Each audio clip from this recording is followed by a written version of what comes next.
I'm J.R. Church. Welcome to today's analysis of the news. You recall a few days ago concerning the battle between Israel and the Hamas in the Gaza area, I mentioned that I felt that Iran was causing the Hamas to implement this war to divert Israel from going over to Iran and blowing up their nuclear power plants. Well, listen to this. This comes from the Jerusalem Post on January 12th, saying Iran is exerting heavy pressure on Hamas not to accept the Egyptian proposal for a ceasefire with Israel, an Egyptian government official said on Sunday. The official told the Jerusalem Post by phone that two senior Iranian officials who visited Damascus recently warned Hamas leaders against accepting the proposal. His remarks came as Hamas representatives met in Cairo with Egyptian intelligence chief General Omar Suleiman and his aides to discuss ways of ending the fighting in the Gaza Strip. The Hamas representatives reiterated their opposition to a ceasefire that did not include reopening all of the border crossings into the Gaza Strip. Hamas spokesman said on Sunday, the spokesman said Hamas voiced its opposition to the idea of deploying an international force inside Gaza. The Egyptian official said that the two Iranian emissaries met in the Syrian capital with Hamas leader Khalid Mashal and Islamic Jihad Secretary General Ramadan Shallah.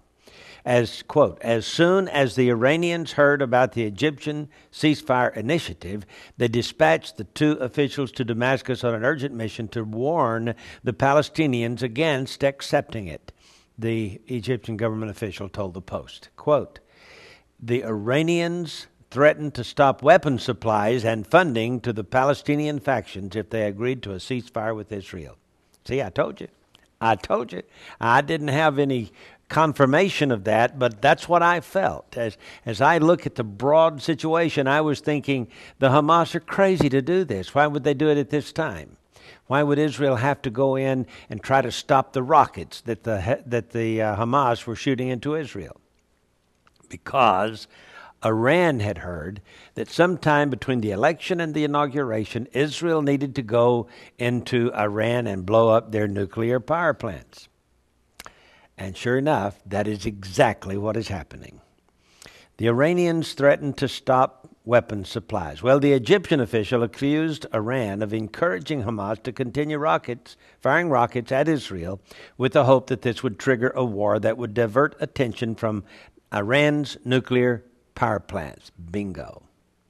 This conflict serves the interests of the Iranians, he said.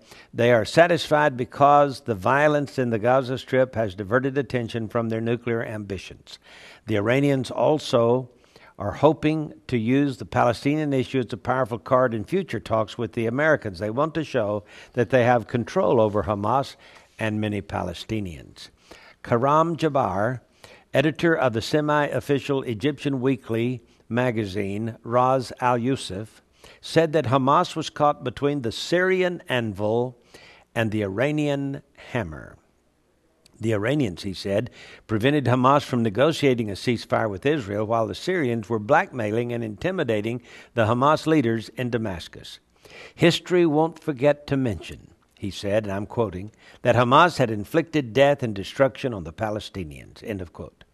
He said, quote, we hope that Hamas has learned the lesson and realizes that it has been fighting a war on behalf of others.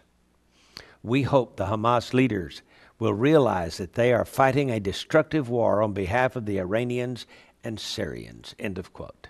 That comes from an Egyptian official.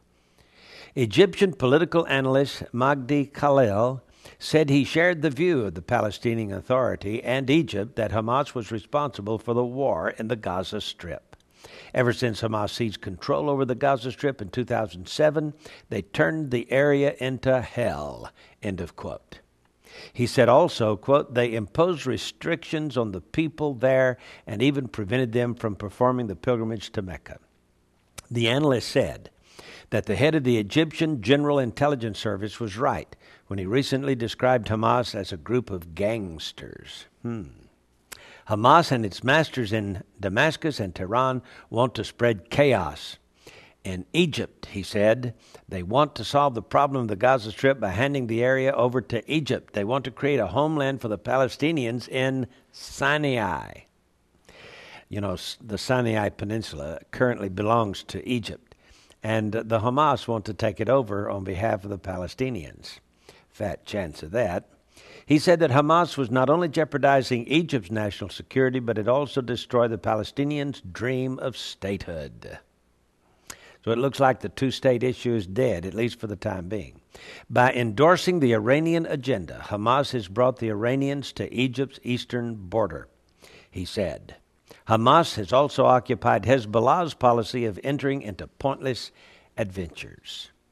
Well, we don't know how long this war will last, but it seems that Iran has an agenda for keeping the war going between Israel and the Hamas in the Gaza Strip area, diverting Israel's attention from Iran's nuclear power plants and their churning out some 4,000, 5,000, 6,000 zippy centrifuges making weapons-grade plutonium.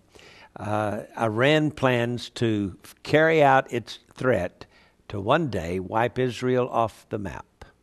Well, we don't know when the Hezbollah will enter this foray of fighting, but even though they say publicly that they don't want to get involved, it looks like they will. And Syria also might get involved soon.